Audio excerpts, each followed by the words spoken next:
नमस्कार दोस्तों, success point में आपका स्वागत है। आइए हम लोग संविधान के बारे में देख रहे थे। संविधान के भाग 2 नागरिकता के बारे में हम लोगों ने देखा था दोस्तों, जो अनुच्छेद 4 से 11 तक था। ठीक है दोस्तों, हम लोगों ने नागरिकता के बारे में देखा था। आज हम लोग संविधान के भाग 3 को पढ़ेंगे। भाग 3 में मौलिक अधिकार के बारे में बताया गया है दोस्तों। भाग 3 में मौलिक अधिकार, जो मौलिक अधिकार हमारे संविधान में लिए गए हैं वो यूएसए से लिए गए हैं दोस्तों, संयुक्त राज्य अमेरिका से लिया गया है। मैग्ना कार्टा, ये मैग्ना कार्टा क्या है दोस्तों? 1215 ईस्वी में ब्रिटेन के एक महाराज जॉन ने अपने नागरिकों के लिए टेम्स नदी के किनारे कुछ मौलिक अधिकार लिखवाए थे, जिसे मैग्ना कार्टा कहा जाता है दोस्तों। उसी प्रकार हमारे संविधान, अतः मौलिक अधिकार भाग 3 को भी भारत का मैग्ना कार्टा कहा जाता है। आज आपको समझ में आ गया होगा दोस्तों कि हमारे मौलिक अधिकार को यानी भाग 3 को भारत का मैग्ना कार्टा क्यों कहा जाता है। मौलिक अधिकार का क्या उद्देश्य है दोस्तों, ये पिछले वीडियो में भी हम लोगों ने देखा था, आज पुनः देखेंगे। व्यक्ति के विकास के लिए, सरकार की शक्तियों के नियंत्रण के लिए, लोगों में समानता कायम रखने के लिए, विचार की अभिव्यक्ति की स्वतंत्रता के लिए, अपनी धर्म रीति रिवाज का पालन करने के लिए, सरकार का गठन करने के लिए, शारीरिक, मानसिक एवं भौतिक विकास के लिए, राजनीतिक, सामाजिक, आर्थिक एवं धार्मिक समस्याओं का समाधान के लिए ही मौलिक अधिकार को बनाया गया दोस्तों। मौलिक अधिकार संविधान में लाया गया। मौलिक अधिकार का सर्वप्रथम एनी बेसेंट के द्वारा मौखिक रूप में मांग किया गया था दोस्तों। एनी बेसेंट जो थी, उन्हीं के द्वारा मौलिक अधिकार का सबसे पहले मौखिक रूप से मांग किया गया था।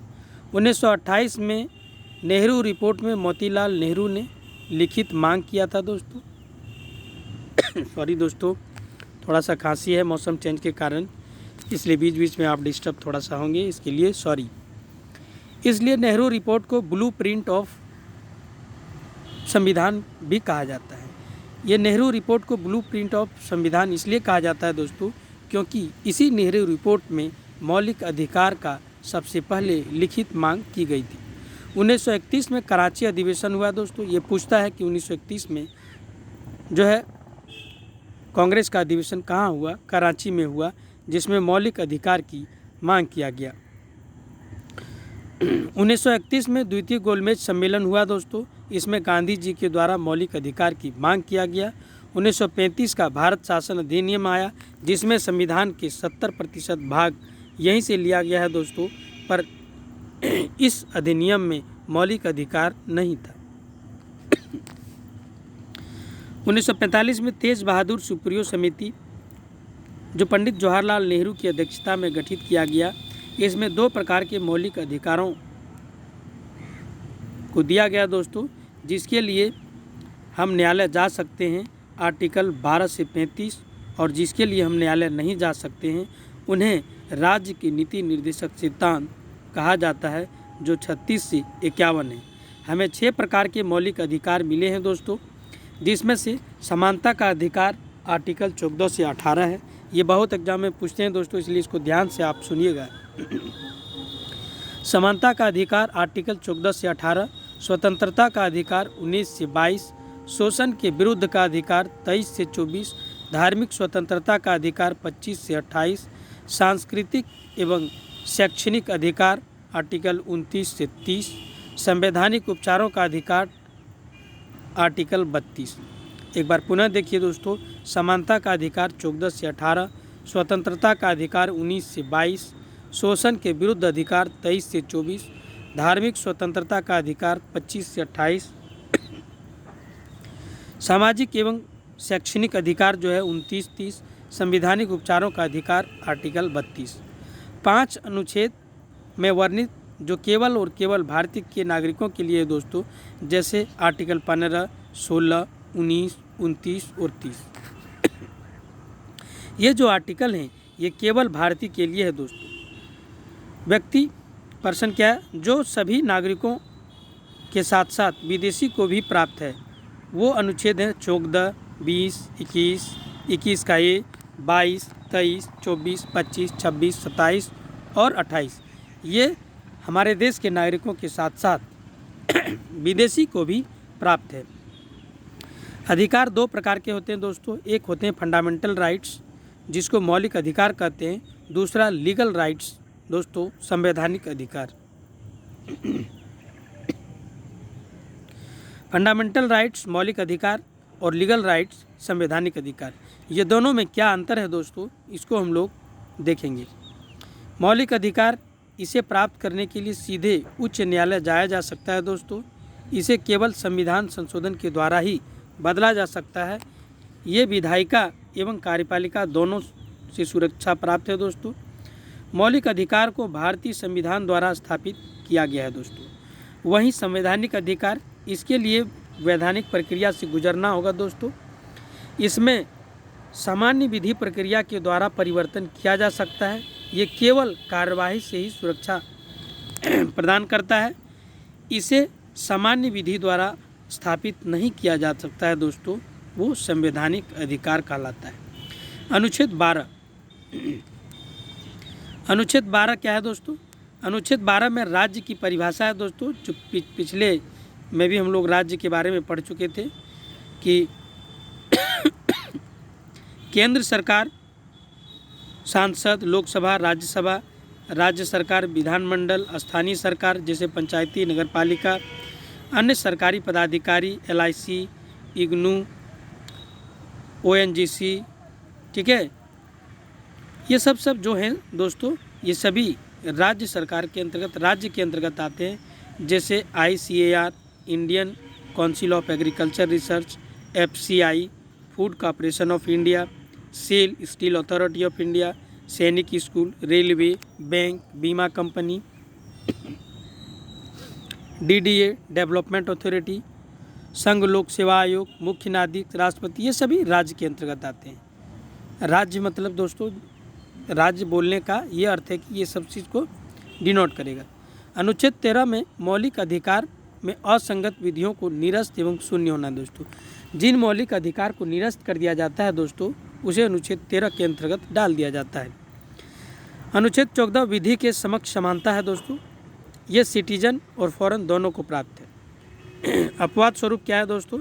अनुच्छेद 361 के तहत राष्ट्रपति एवं राज्यपालों को सम्मिलित नहीं किया गया है, उसे विशेष अधिकार है दोस्तों। अनुच्छेद 361 में क्या है? यदि कोई व्यक्ति या संस्था संसद में चल रहे कार्यवाही को समाचार पत्रों में प्रकाशित करता है या उसे समाचार चैनल में के माध्यम से प्रसारित करता है, तो उसके खिलाफ न्यायालय में कार्रवाई नहीं की जा सकती है। अनुच्छेद 105 है दोस्तों, सांसद तथा अनुच्छेद 194 विधानसभा का कोई भी सांसद में कोई भी विचार रख सकता है या वोट कर सकता है उसके खिलाफ भी न्यायालय नहीं जा सकते।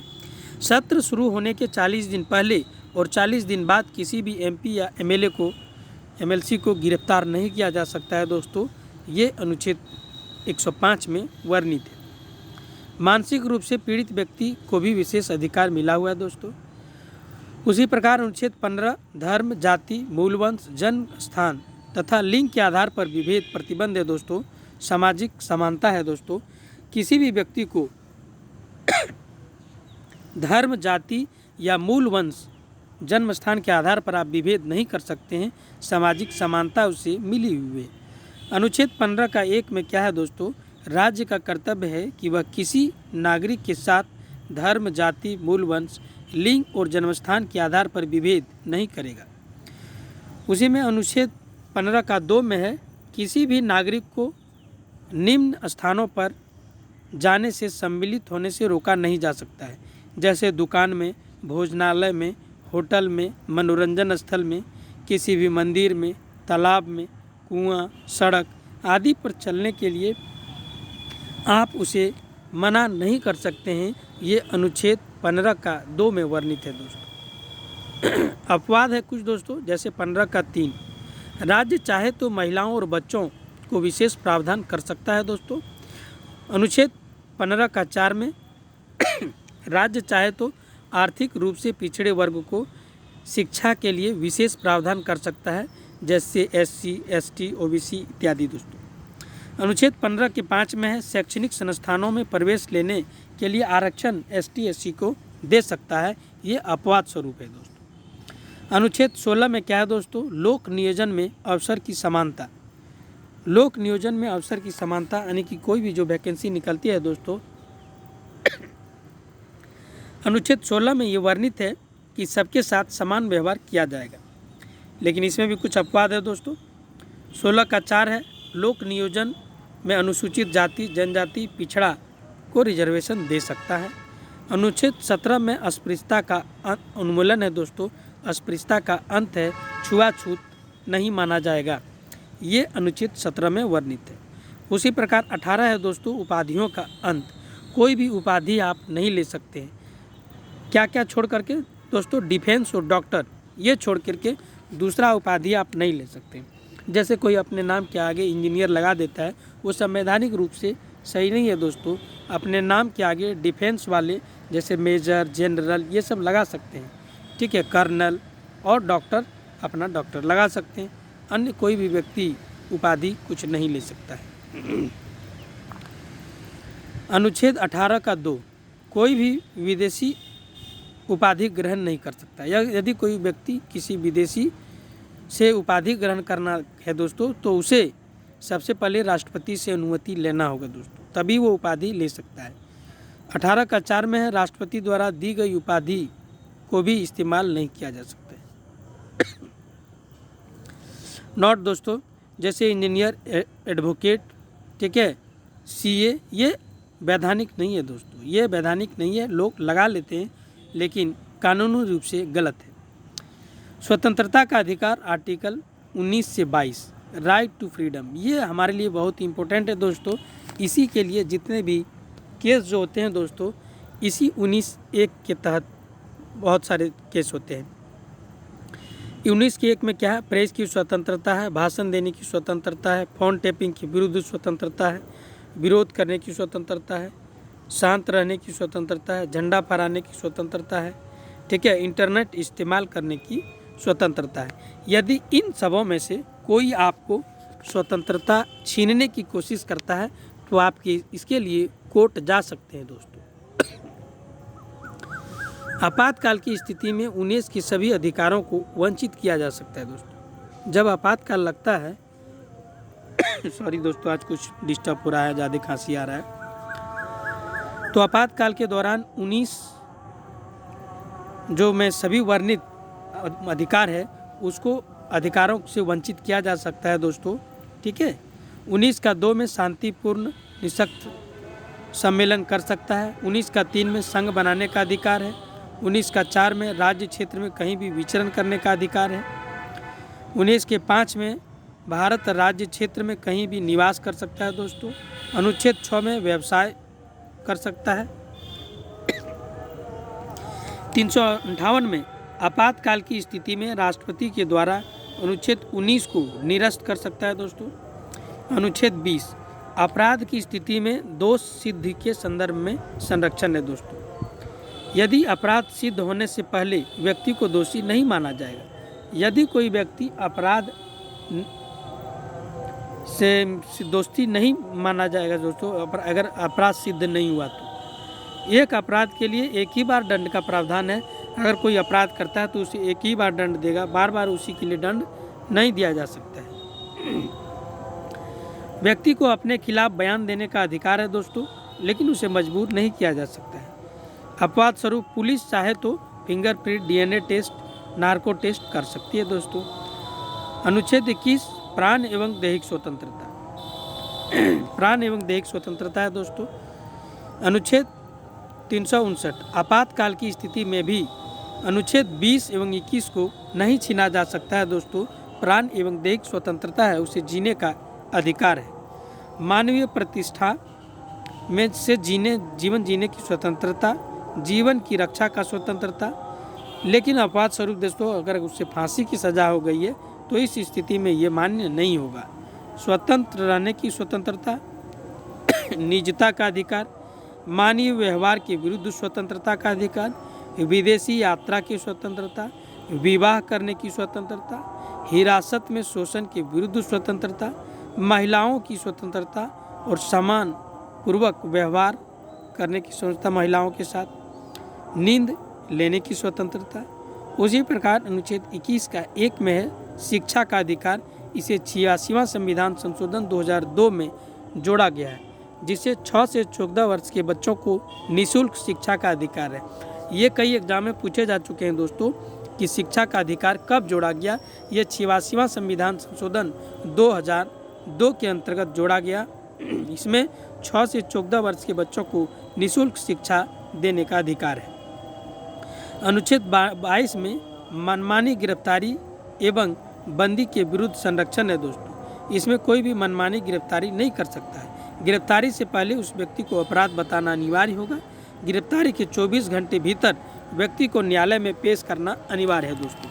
गिरफ्तार व्यक्ति अपनी पसंद का वकील अधिवक्ता चुन सकता है। तीसरा में है दोस्तों शोषण के विरुद्ध अधिकार 23-24।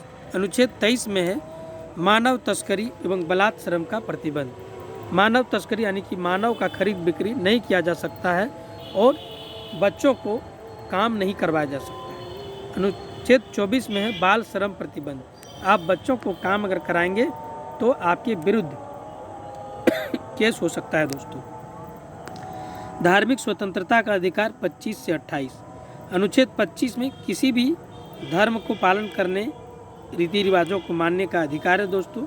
सिखों को सार्वजनिक स्थानों पर कृपान धारण करने की स्वतंत्रता है, अनुच्छेद 25 के तहत मिला गया।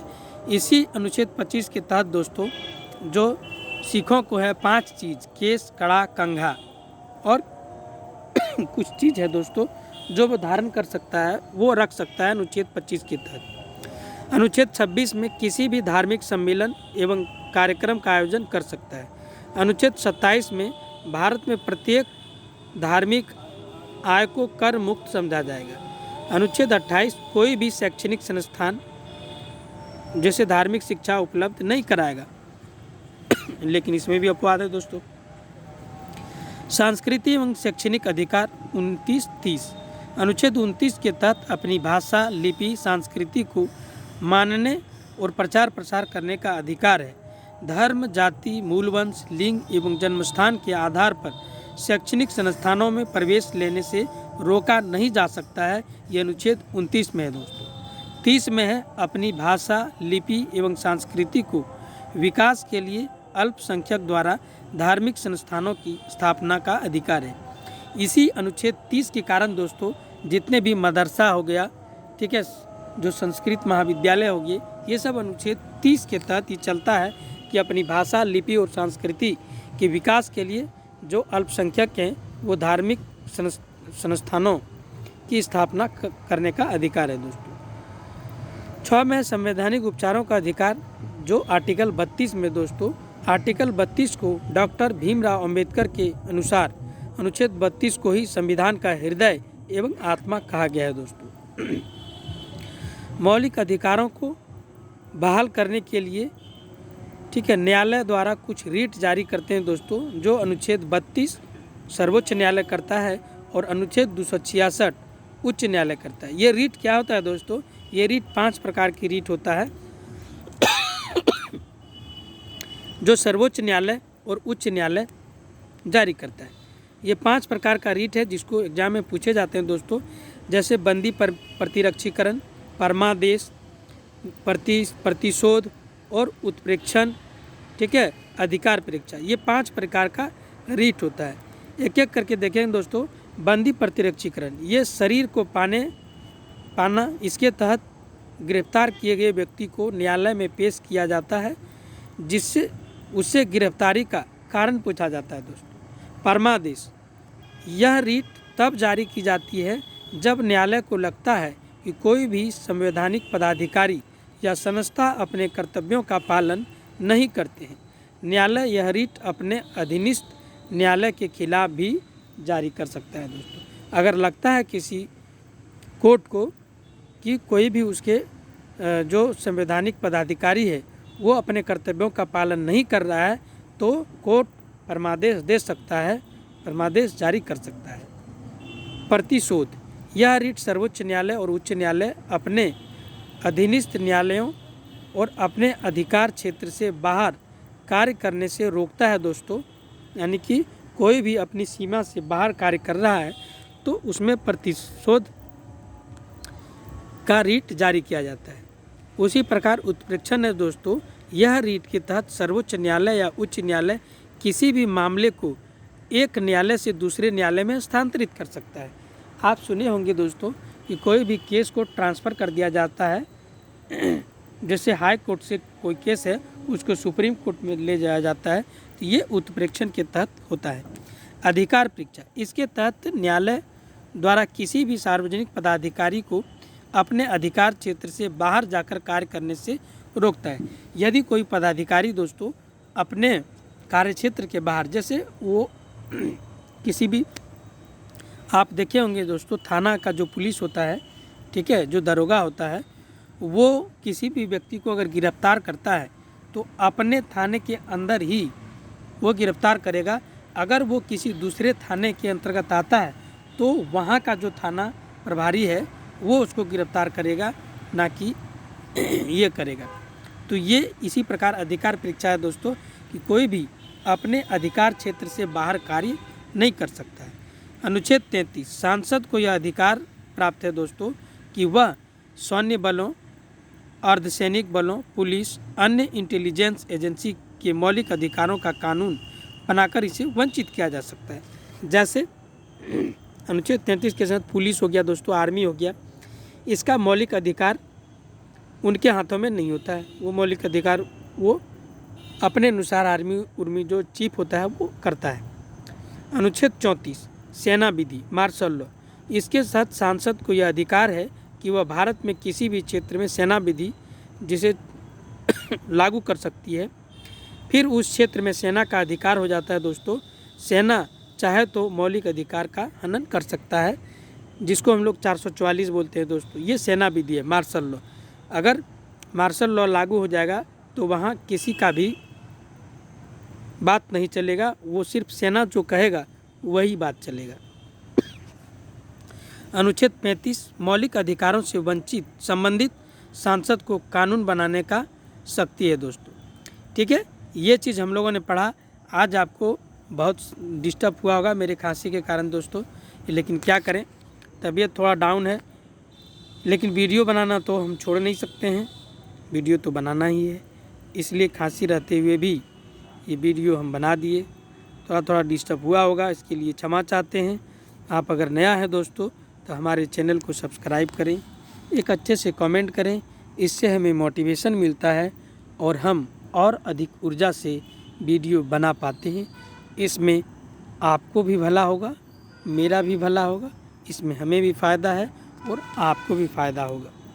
इसीलिए आप सबों को मेरे साथ जुड़े रहें और जुड़ने के लिए आप सबों को बहुत बहुत धन्यवाद। आगे मिलते हैं संविधान का, और नेक्स्ट जो होगा उसको हम लोग साथ साथ पढ़ेंगे, जिससे एग्ज़ाम में बहुत ही बेनिफिट होगा। आज इतना ही, मिलते हैं अगली क्लास में। धन्यवाद।